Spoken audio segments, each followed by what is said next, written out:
All right, let's hit it. Welcome to episode number 1 of Outside the Dot podcast. This is Greg. I am your host of the podcast. I am joined by Badger. Badger, how goes it? It's going pretty good. Life's been pretty good recently. Been golfing a lot, going to the gym. Just living life, spend time with the family. My aunt came to town for a little bit, so we spent the weekend with her. And yeah, how are you? You know what? I'm great. It's summer. Every day's a Saturday, so just gonna spend my time. Uh, been hitting the gym a lot. Staying in a routine is important. Been hitting the VR scene a lot lately, so that's been a new adventure. But other than that, just enjoying my time off before I have to go back and deal with children again. So that's where we're at with life right now. What games have you been playing on VR? I've been playing a game called Asgard's Wrath. It is like a Norse mythology game. It's similar to like God of War, but in VR. So that's been a blast. Okay. What's like the concept of the game?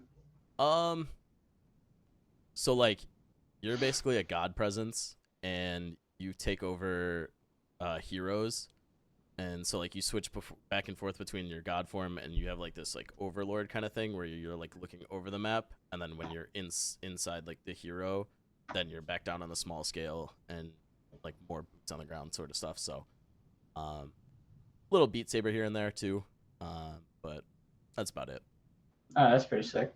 All right, so let's talk about what we're actually here for, and that's to talk hockey, of course, outside the dot. uh we just had the Stanley Cup wrap up, and what a wild series it was. We don't need to go over a full recap of all of the games, but I think it's important to give credit to the Oilers, right? They were down 3-0 and they forced a game 7. And I think we can pick it up there. So Oilers forced game 7. Your thoughts on game 7? Um, to begin, the Oilers' top guys, McDavid, Draisaitl, Nuge, they didn't show up.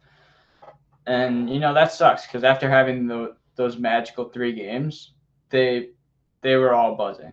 McDavid not so much in Game 6. Leon was a little dull, but he was dealing with injuries, broken rib, broken finger, and they got the depth scoring, but and another thing is they overplayed him. Like McDavid played 10 minutes in the 10 minutes in the third period, and he was out there 3.5 of the last 4. You're going to get tired after playing 25 minutes in a game and 3.5 of the last 4 minutes. It's just bound to happen to anyone, no matter how good you are, and that leads to mistakes.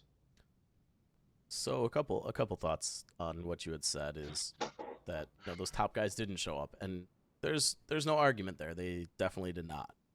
Uh, Draisaitl was an absolute no-show in Game 7. You couldn't even notice him on the ice. Period. And that is a tough look for someone who some people would argue is at times the second best player in the world. So you can't be disappearing in a game 7 like that. And I know he's hurt, and a lot of these guys, especially the deeper the run you go, a lot of these guys are battling those injuries. It's gonna happen. McDavid, like you said, it doesn't matter how good you are. At a certain amount of time, you are going to be gassed on the ice. I get it. He's the guy that you're gonna trust, you're gonna rely on to get that tying goal in that late scramble. At what point do we say that this was a Bob game more than anything else? He probably saved this game several times, specifically many times in the second period, third period as well, where the puck was rolling across the goal line, and he just put his paddle out. He was able to save it. He had so many great saves from grade A chances that he brought them back into this game. And along with the top guys on Florida doing what they do best, shutting McDavid down, shutting Draisaitl down, and then for Hagee playing that offensive game, same with Reinhardt, it all just added up to win them game 7. Definitely, and I think Carolina throughout this series, obviously there were those hiccups in 4, 5, and 6, but they played like a unit throughout most of those games, and I think that they looked more cohesive as a full group than Edmonton has throughout the series, at least wholesale. Yeah, I would agree. They played the game they played all year. Like their defensively sound game and scoring off chances that were given to them. They created those opportunities while again shutting down those top guys. Definitely, no doubt about that.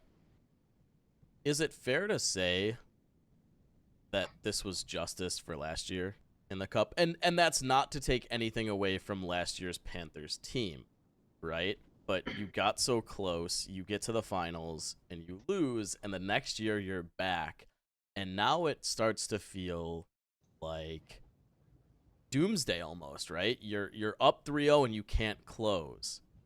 And now you're in a game 7. Obviously, neither of us are in the room. What are the feelings like on that? That's got to be intense. You know, hey, we've had 3 straight chances where we can't close these guys out. We can't finish. At what time do you start getting that kind of deja vu of like, man, we're really going to make it here again and we're going to lose again? Yeah, I feel that. Kachuk said at the beginning of the year or an interview not too long ago that their goal was the cup from the beginning of the year. After last year losing that series in 5 games, they were a good team. They just ran into a horse in Vegas. They their main goal was to win the cup this year, and they weren't going to let that happen. Even after that slip up in games 4 through 6, they came out buzzing, and they weren't going to let that happen. Not to take anything away from Kachuk or any of the guys' goals on that team, but isn't that every player's goal at the beginning of the year is to lift Lord Stanley's Cup? I feel like that. I feel like that's a little bit of a cliche for a hockey player to be like, our goal this year is to do this. Well, yeah, of course. Like that is the ultimate goal as a professional hockey player. Yeah, I would agree, but I feel like it's a little different with Florida because of how short they were this close to winning last year. Like it's a different story when you're a fringe playoff team or you're in the middle of your rebuild or you're a team like Winnipeg or say LA who's like almost there, but it's just a little different when you basically get second place in the league. I don't think there's a bigger deflating feeling in the entire world than coming in second place on the grandest stage. Uh, Yeah, I would agree. I mean, I know this is a hockey podcast, but the Texas Rangers, it happened to them in back-to-back years. So if you ever want to feel bad, that's it. So Speak of losing the cup, Corey Perry losing his fourth out of the last like 5 times or yeah, he something. lost 4 out of 5, and I believe it was last year he lost in the first round, and every other year in the last 5 was in the Cup final Yeah, and lost. that's brutal. Yeah, that is a little bit tough. Let's go ahead and move on, and still related to the Cup, Connor McDavid wins the Conn Smythe on a losing team. Obviously, this was very well deserved. I don't think there's anybody out there that would argue that. He was breaking records. What do we make of him not showing up to go retrieve or accept his award? I honestly don't mind this whatsoever. I think it's kind of crazy. People are making a huge deal out of it. He just lost the cup. It's probably the worst feeling he's felt ever in his life. And why would he want to go accept something that he probably doesn't even care about at the time? I think that this is a big deal. And Really? and I think it's a big deal because he's your face of the league.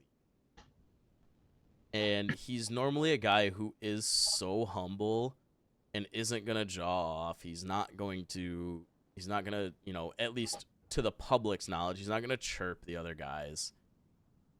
I think that he has to continue his humble streak, go get it, even if he's upset about it. Obviously, emotions are running hot. You just lost on the biggest stage. But I think you have to just do the right thing, especially when he's the guy that the NHL should undoubtedly be marketing around, and they're not. Yeah, I mean, it's just hard when you lose that game because you call your team all the way back, and it's just so deflating when you're right there, one goal, one shot, and you couldn't get it done. Definitely. And I mean, there were a couple during that scramble out in front that It could Yeah. have very easily been a 2-2 game. We'll agree to disagree, and that's okay. I think that having different perspectives is often a very good thing. Um, but I just think that the NHL really has to take an opportunity to market somebody, and who better than McDavid? And there's of course a plethora of names that we can throw around and say market around these guys. Um, I just don't understand how this wasn't just a throwaway. This should have been so simple. Um, Obviously, the NHL's marketing Bedard more than I've seen them market anybody. That's neither here nor there, but they should be marketing McDavid right now. Bedard will have his time. It'll happen. But you need to push marketing, and you need to market the best. Anyway, we can move on from the McDavid talk. I know that there's going to be plenty of times where we're going to be saying his name, obviously as a superstar in the league. We're going to move on to some big news that came out of Philly. And this one was somewhat unexpected. There were kind of rumblings that, they're going to try and do what they can. But they are going to see their first-round pick from a year ago, Michkov, come over. He is going to be an impact player. I don't think there's any doubt about that. What are we thinking about this? Are we thinking that it's going to be a testing period? He's going to have to acclimate to the NHL. Where are we at? I think he's going to fit in right away, and I think it's a great fit in Philly. They play a rough game, and the fact they did more of a retool than a rebuild, they're still going to be competitive next year, even though last year was kind of an outsider. They performed a lot better than they probably should have. They just had a lot of heart under Torts. But adding a talent like Mishkov will bring energy to the lineup. And I know I've heard rumblings about he's a locker room cancer and he's got kind of an ego, but I don't think that's going to matter because he seems like a pretty nice guy. I actually met him at the draft and he was pretty nice. But I just think he's a great fit in Philly and he's going to acclimate to the NHL fairly well. I think that it's really important that you made mention of he's a great fit. And I think a player like him with his skill set is going to be a great fit on almost any team. And he should, and of course it might not happen, maybe not in year 1, maybe not in year 2, but he should be the guy that's lighting the lamp for them. That should be his job. He is electric. So that is something that I think Philly needs. Obviously, their biggest need right now is probably in the goalie department. Of course, we have some legal stuff going on where they lost someone who was looking like they turned around their career in Carter Hart. So that was kind of a bummer to see that he was unfortunately not a very good human being. But I think that it is really, really important to note that, yes, the Flyers did overperform under Torts. And Torts is showing time and time again that when you give him an opportunity, he's an incredible coach. And I think that there are players who just are not cut out to play under him. And if there is an ego problem, it'll be interesting to see what happens with Michkov and Tortorella. That's for sure. So overall, Yeah. I do think that is a very it's awesome because I hope that this sets the precedent for other KHL players. And I'm happy for the Flyers to be able to resolve this. But man, it would be way cool to see them kind of start to loosen up a little bit on KHL players making their jump over when they get drafted. Yeah, you brought up Mishkov being or supposing to be their top scorer. Like in the KHL, he had 19 goals, 22 assists for 41 points in 47 games played. That league tends to be an older league, which Yep. makes it harder for younger guys to get points. And being that he was almost a point a game player proves that he's an outstanding talent. And I do believe that the KHL buries younger players, right? I do believe that they don't give them the top line minutes because it is an older league, and they kind of go by this archaic style of like seniority, right? And it doesn't go by your skill level or your talent. It's just how long have you been doing it here, which maybe isn't the best way. Yeah, I would agree. You made mention of meeting him at the draft last year. We do have the NHL draft, of course, coming up. And It's crunch time. We've got some very talented players at the front of this draft. We've got some still very talented players, but there is a significant drop-off in this draft class. I don't think we need to go over number 1 too much. It is undoubtedly going to be Celebrini. He's going to the Sharks. Whether he actually comes out of college and plays there, don't know. But then it starts to get a little chaotic down the board. And I've seen so many mock drafts that are so different than one another. So you're the Hawks. You're on the clock. Who are you taking? It's a really hard decision because both are outstanding players, and we kind of need everything. Right now, personally, I'm taking Levshinov, reasoning that he is a right-handed defenseman, and those are hard to come by as top-end talent. It's mainly those left-handed D-men that are the best in the league. But another reason I'm taking Levshinov is because he's playing in the NCAA. He's eligible to come to the NHL immediately if he wants to. And then with Demidov, he's playing in Russia, and he's under contract with SKA. So it's pretty tough when he's under contract for a few more years. And it's similar to Michkov. He could come over if they settle on a deal. But when you're looking at your window, and for the Blackhawks, that's coming up, will he be ready or will he be acclimated to the NHL as they're going into the playoffs or if it's before? Yeah, and I think it's important to note that I think those are the 2 picks that could go at second overall. You're either picking Levshinov or Demidov, and I think that for the rest of the teams, at least the next 2, in my opinion, that are picking, I don't know that you kind of roll the dice on Demidov if he's there. If you're the Hawks, in my opinion, the right pick is Levshinov. I think that he fits their window a little bit better. I don't know that he goes back to school and plays. That's always kind of the risk that you take when you do take one of these college kids.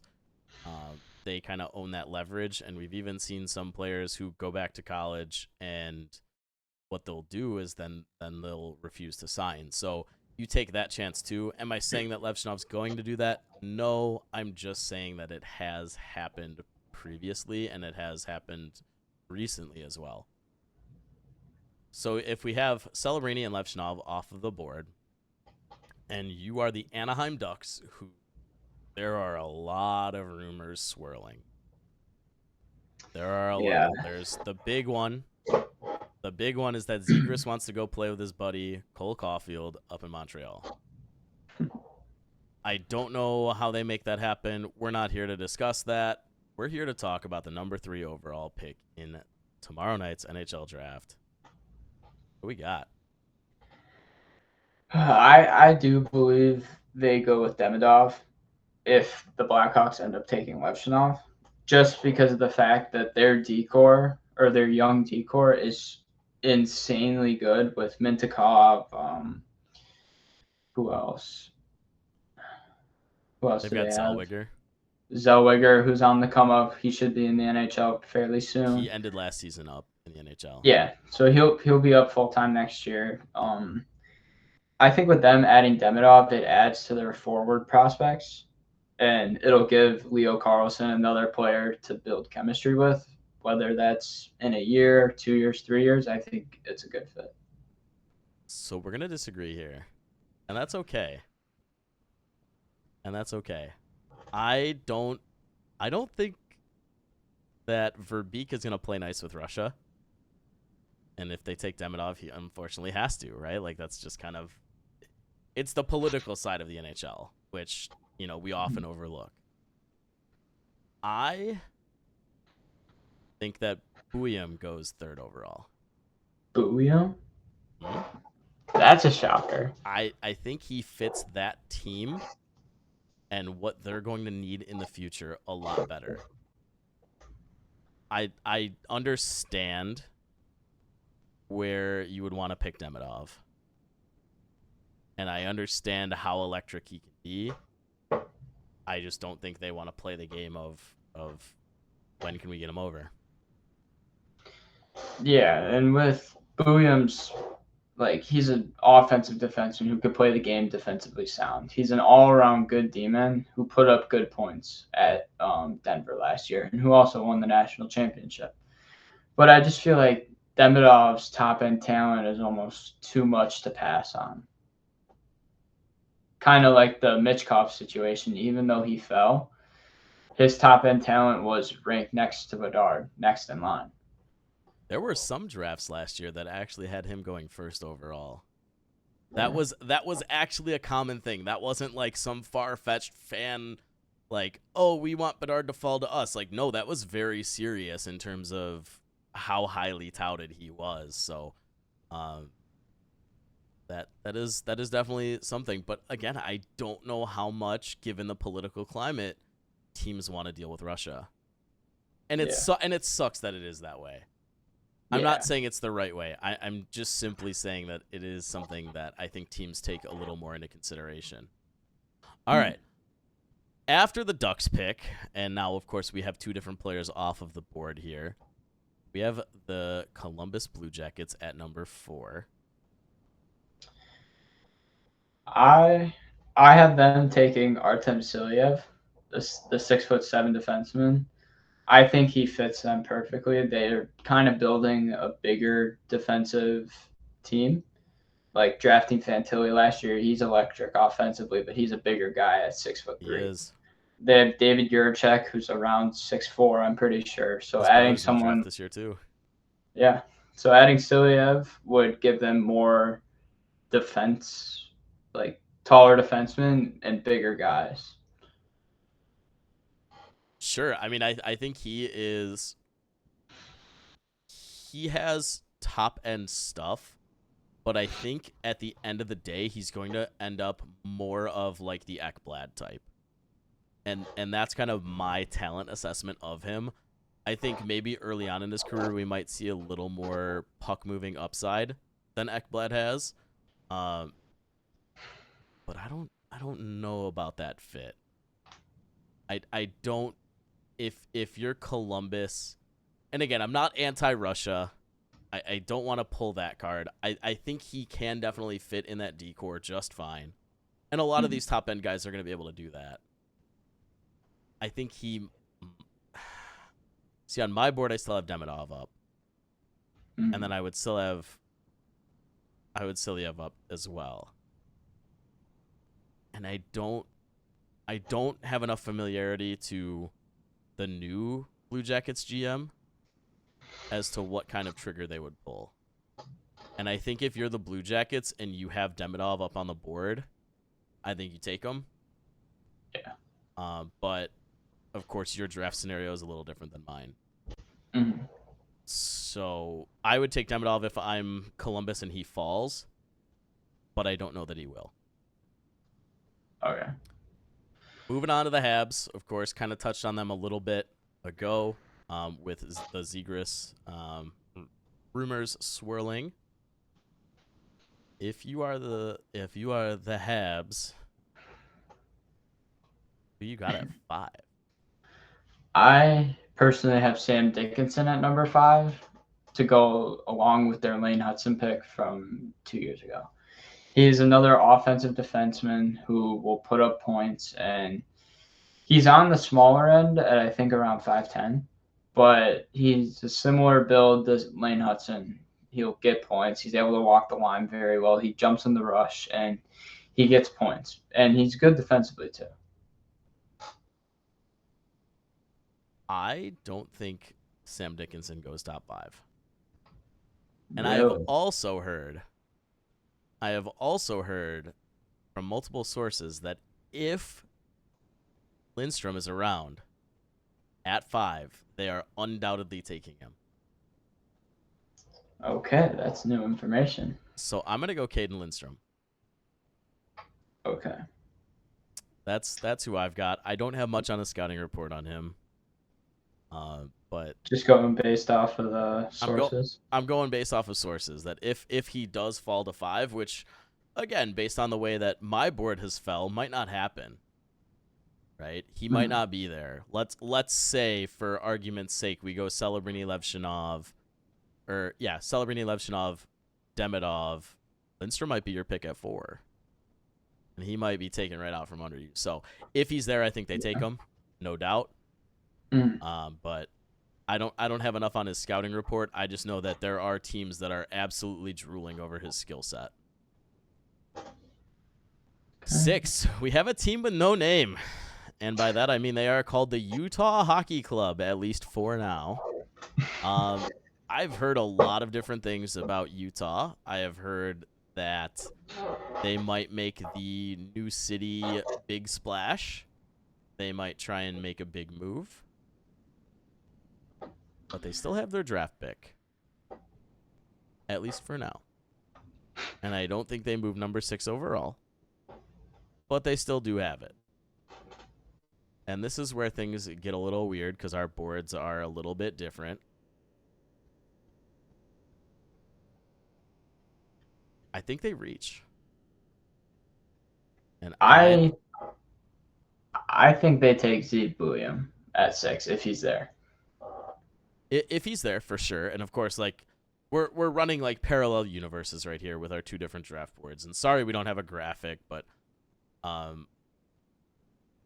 he's something that team needs badly. Yes. They need a spark offensively, and they weren't getting it in Arizona. I mean, sure, you have Cooley and you drafted other guys, but those other guys from last year's draft weren't in the league. And adding a player like Zeke William, who's got a great personality, he's a firecracker on the ice. He'll light it up. He'll bring that energy to Utah, and he'll be a good fit for the new city. So this is where I think they reach. At least in my mind, they reach. Mm-hmm. And you had another team reaching a little bit more on this guy, and I think this is where Sam Dickinson goes. And I think that they like his offensive upside so much that they expect him to be able to turn that around in Utah. And I don't think that they're that piece away. And I don't think many others think that they're that piece away either. They have some nice pieces there. But I don't think this is something that gets them into the playoffs. I would agree. They're so far out on their rebuild. It's been happening for so many years, and I think it's still going to take time, especially with the relocation. It's just a rough situation for that team. Marner to Utah. That is one of the teams that are emerging as one of the potential favorites if he is expendable. I've heard Martin Necas to Utah as well. I don't think it's going to happen, but I've heard rumblings of that. I don't know how much I love Necas. We're getting a little off topic here. Yeah. The Sens are at number 7. You want to talk about a team who thought they had a wealth of defensemen. And some of that's kind of evaporated, I guess. You got Chikrin wants out. I don't know. If you're the Sens, you've got a lot of holes. A lot of holes. A lot. I believe they take Zane Parkey, or I probably butchered that. Is it not Parake, right? Isn't it Parake? Parake. And I think it's that. Yeah. I think they take him. He's more of a defensive defenseman, and with all the goals they let in last year, especially early ones, I think adding more of a puck-moving defensive defenseman is good for them. So for me, I have a guy going here that you had going a little bit higher, and I have Siliev going here. Okay. And does he slip this far? Probably not. Is he a very good fit for the Senators team? I think so. But I don't know that he makes it to them. I think that if you're the Senators, not to discount my own prediction of what happens, I think you take best defenseman available. You don't take best player available, which is sometimes something that gets a little mixed up. That's a very common draft ideology, is you take best player available in some cases, unless you have a very glaring need. But I think that team is just trying to recover as much as they can. Number Yeah, 8, we have a team. Oh, sorry. yeah, I would agree with your like take best defenseman available. Like if Siliev is there, I would probably take him over Parik. Yeah, definitely. I just think the talent difference is big, and I think that Mhm. Ottawa's waited long enough. If you have to wait for him to come over, like it is what it is. You know, you're in the doldrums right now anyway. Yeah. Number 8, we have a team that just, I guess, 2 years ago now, beat the Colorado Avalanche in a 7-game series. It's crazy. Yeah. Now they're picking 8th overall. I I have. have Sorry, I'm gonna you kick go this first. one You off. go first. You go I first. have Zane Parik going here. I have him going to the Kraken. I think that their back end is okay. And that might be modest. I think that Vince Dunn is an absolute stud.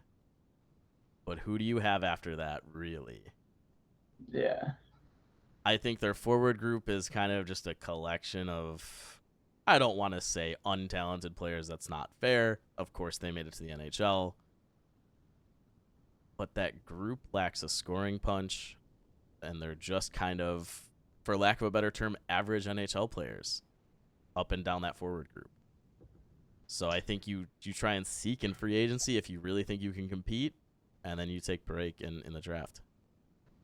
Yeah, I have Caden Lindstrom going to the Seattle Kraken. He's a center of the WHL. He had 27 goals in 32 games last year, so he'll help with that scoring touch that they did not have last year. They were chasing a lot of games last year, if I recall correctly, too. Yeah. They were chasing a lot, and you can't even really put that on their attendees. I mean, I know in the early season they had a lot of struggles with that, and then they kind of found their way a little bit.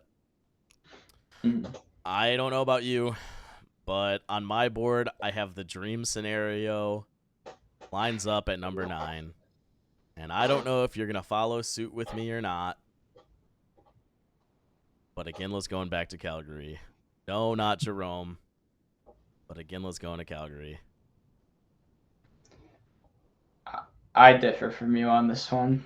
I personally spoke with the GM of the Tri-City Storm of the USHL, and he told me that Calgary said they are not passing on Trevor Conley if he is there.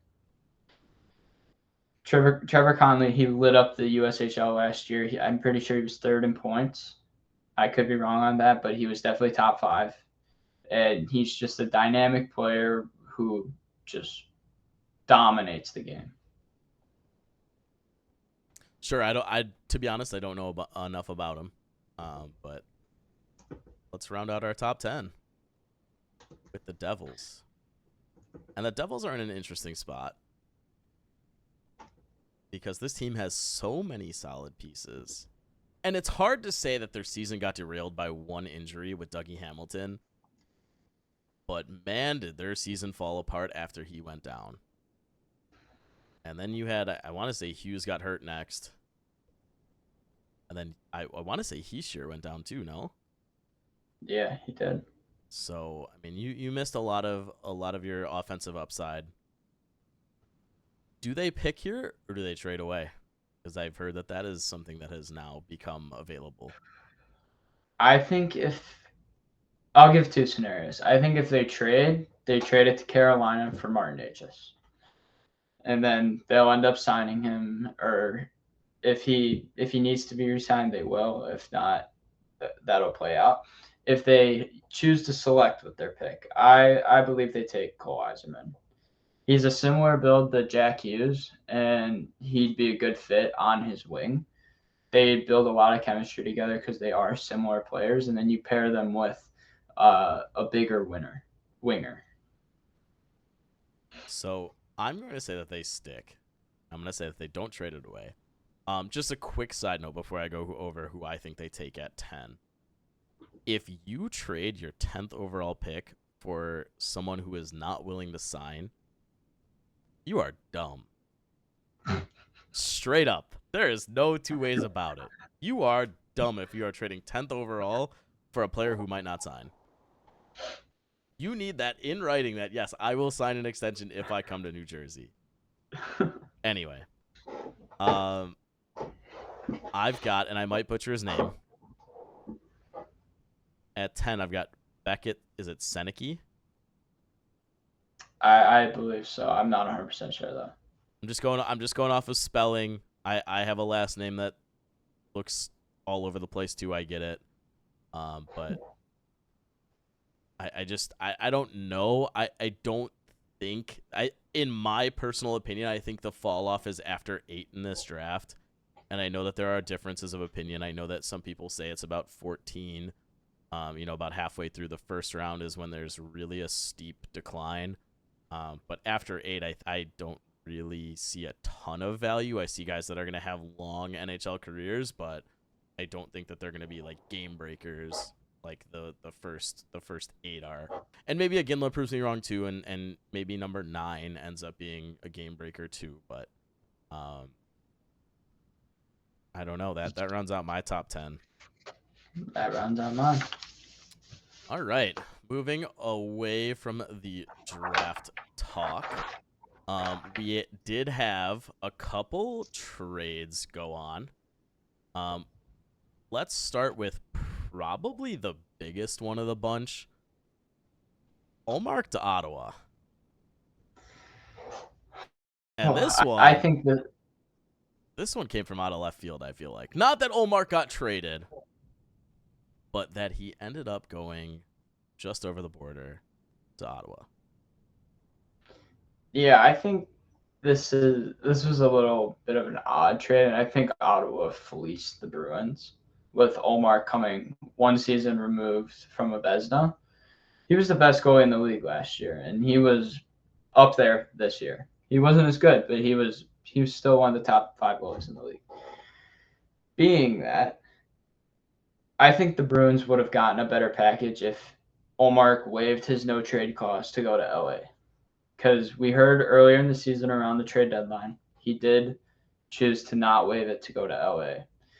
And I think that package would have included top end prospects and a first round pick minimum. But now that they waited so long and they're kind of stuck up against the cap, they had to take a little bit of a lower package. I don't hate this trade for the Bruins.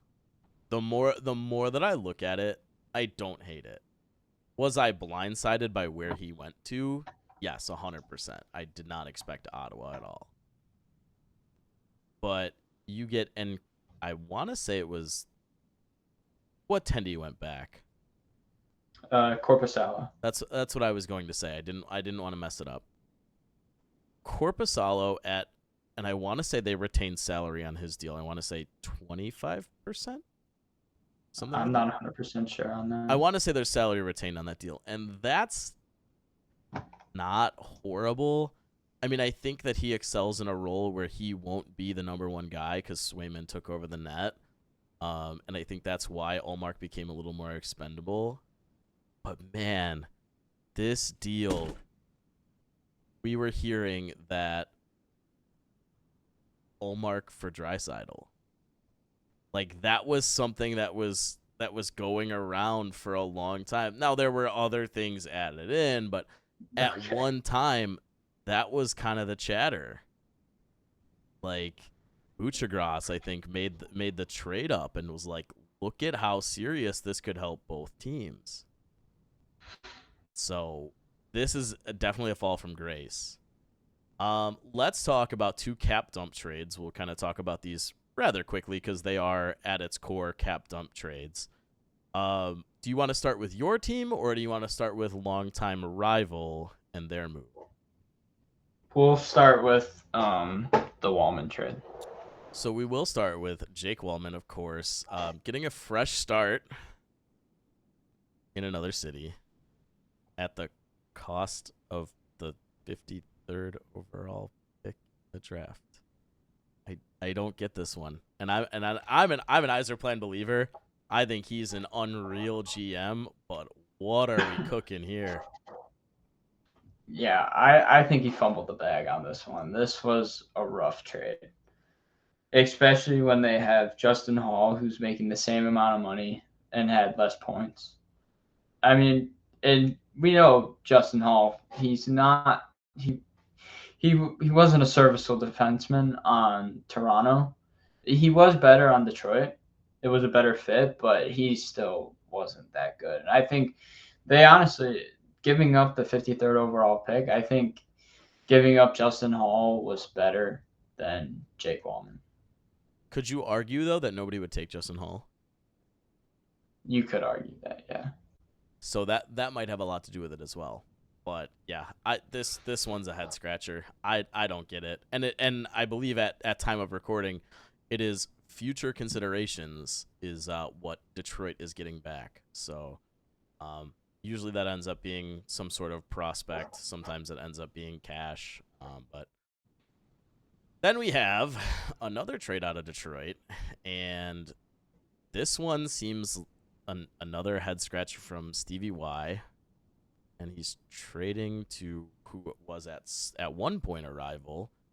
He's trading across a defensive prospect to Nashville for a draft pick and a prospect forward.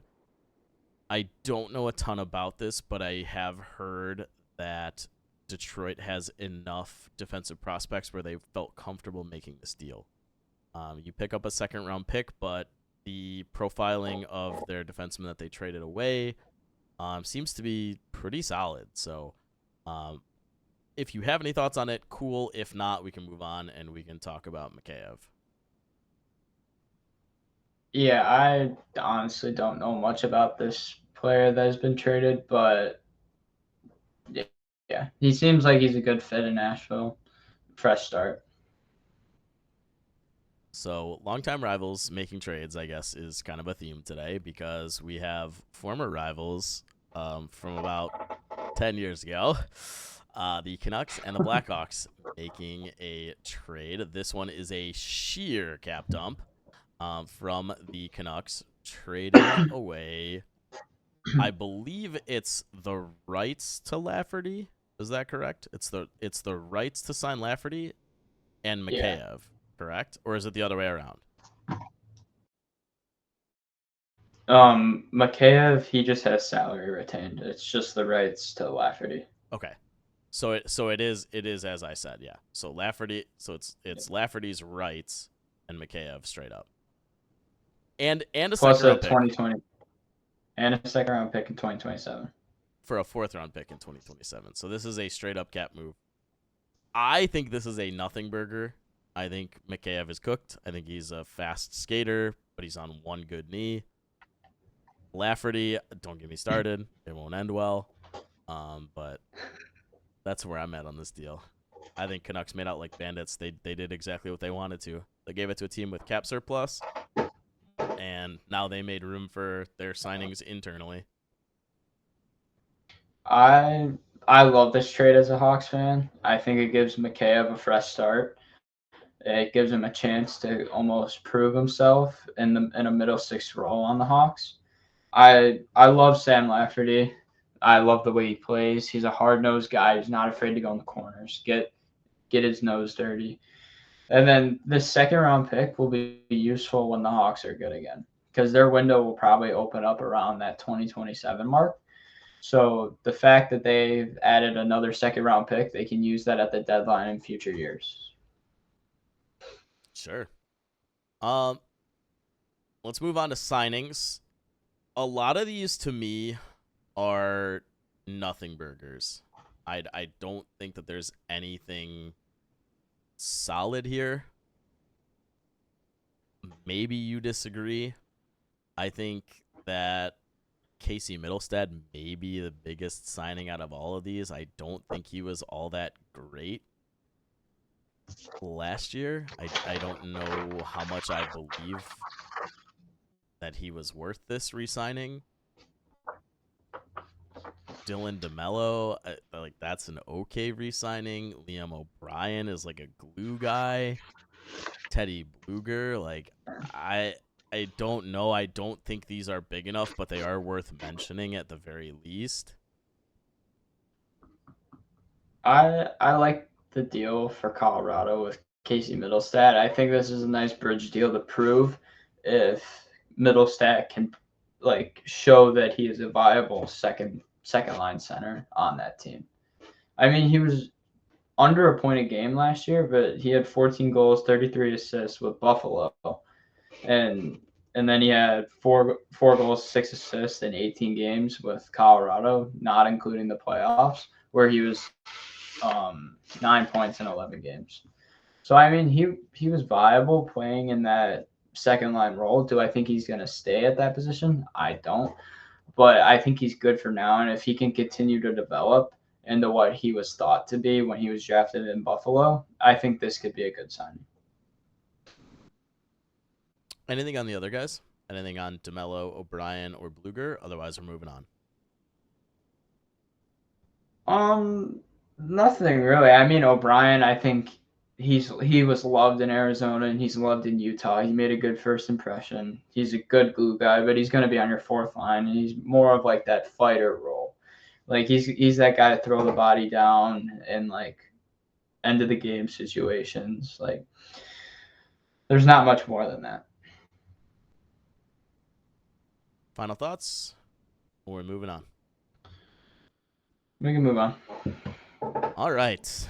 We have some buyouts, so it's not always sunshine and rainbows. Sometimes guys sign some bad deals and unfortunately get bought out, and that deal gets spread out over time. We have one of, for the longest times, the worst contract in the NHL in Jeff Skinner, and another contract that was bought out already once. Ryan Suter gets bought out again. I think that these are two guys that teams can definitely take a flyer on. I don't know how much you invest into either guy. I don't know specifically about Suter's number. I probably personally would not give more than 2.5. And I would say Skinner probably around 3 at the max. And you just give him a 1-year deal, straight up. Yeah, I think teams take a shot on Skinner. He'll probably get that 1 year, $3 million contract or around that number. But I think teams will have more interest in Skinner over Suter just because of almost like the potential. Even though he's kind of past his prime, he still has that scoring touch. He just kind of lost it. I do believe there's some sort of stat that he is like a consistent 20-goal scorer, which is just worth noting. I don't think he'll continue that, but moving on to some big news, and I believe they were the last ones to fill their head coaching vacancy. Todd McClellan gets a new home in Columbus. I don't know much about Todd McClellan, but I know that he had a very good stint with San Jose back in the early 2000s. He was the coach of LA, where he was more of a defensive style, and players started to get bored of it, and which is a reason why I think he was fired. But I think it's a good fit for Columbus just because they've got a younger group, and build it'll help build character in their room, and it'll just be overall good for the team. I'd give it a few years, but I think this is a good fit for him. I think that this is largely a no BS kind of coach, and I think that those are kind of, for lack of a better term, outdated in the NHL. I mean, of course, you have Torts, right? Like, he's not going to take any of your crap. And I think this is actually the kind of coach that the Ducks need, being largely a young team. Columbus has some young pieces too, and I can see this being a solid hire. What I've learned in the coaching world of the NHL is that it's very stint based.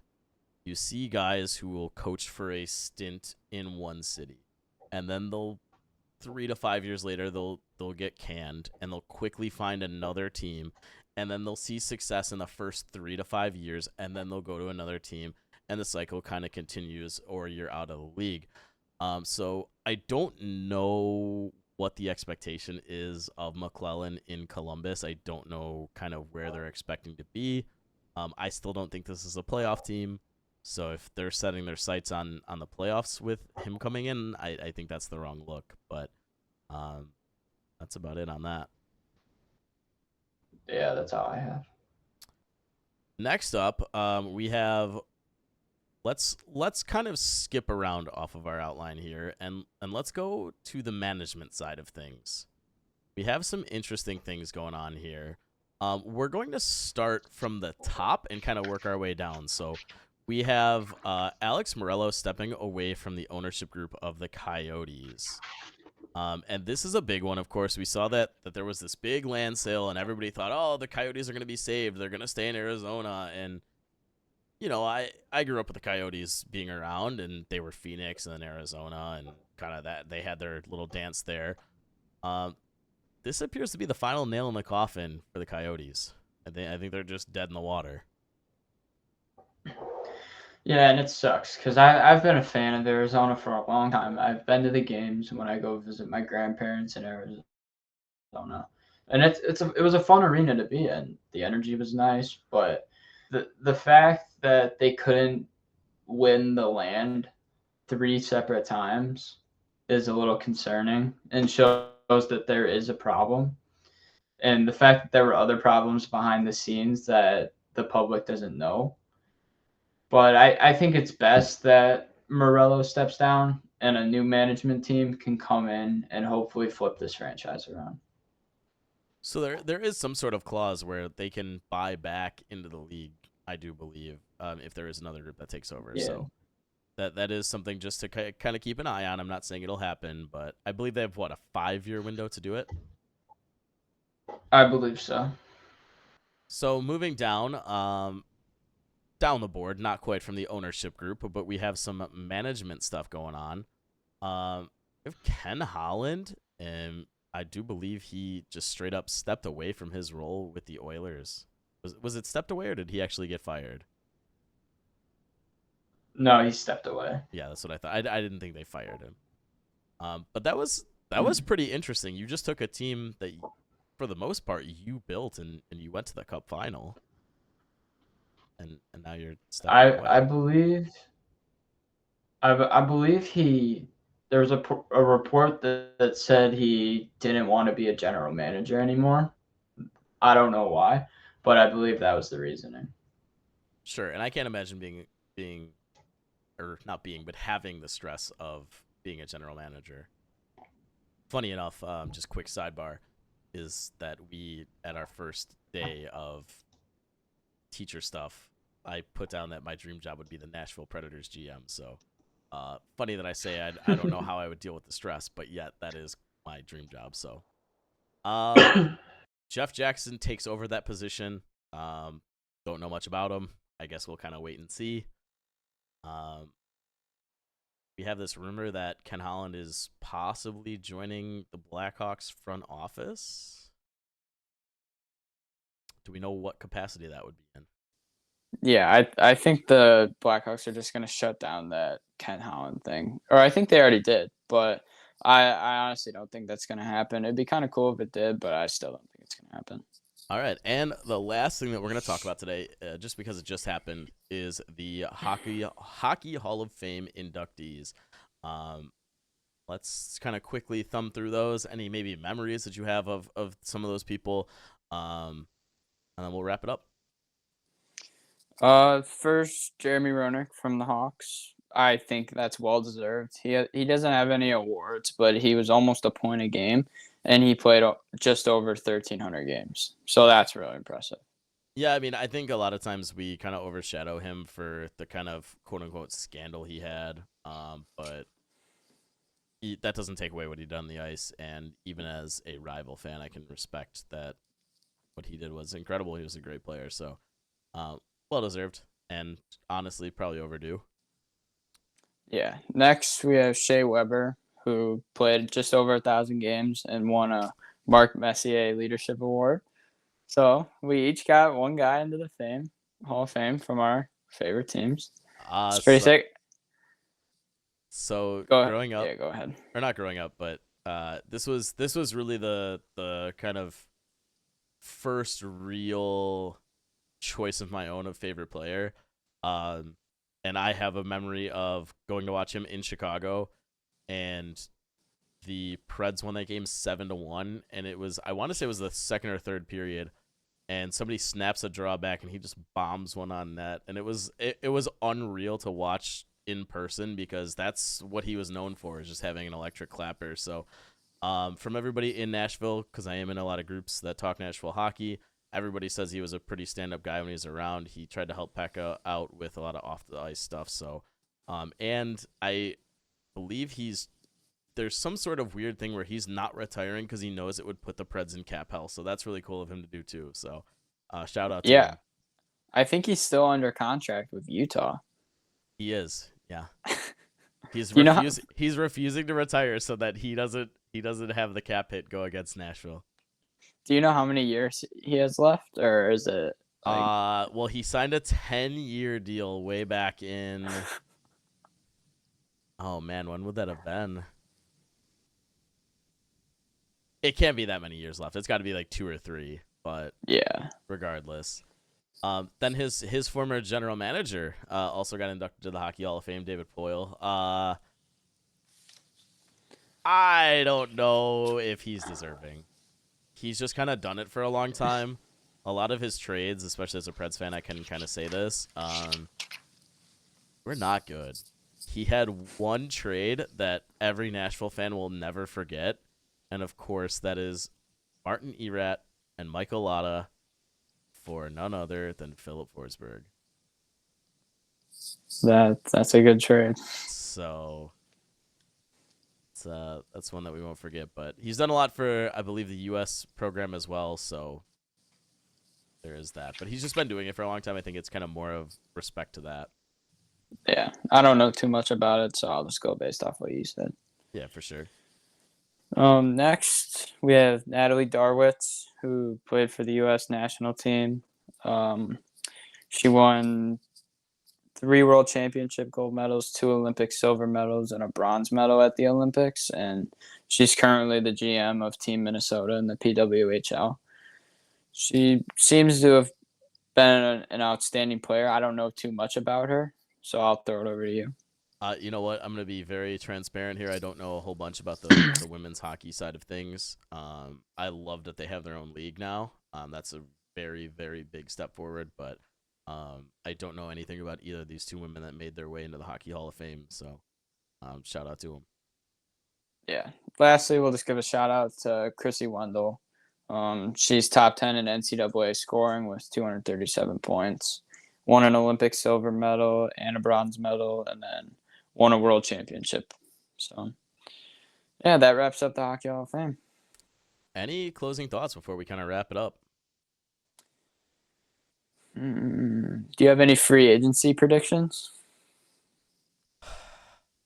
Free agency predictions. I don't have anything crazy. I don't. I don't have anything that's like wild. I think I will say, just because it's my team, I'll say that the Preds do something underwhelming as they usually do. I think the Hawks make a big splash. I don't know who it's going to be, but I think they go after one of the top guys. Sure. I would probably prefer Gensel over anyone, but that's just me. We'll see how it plays out. We got the draft coming up. We got free agency opening up, so lots of hockey. So, excited to see where it goes. Excited to see where it all goes. No.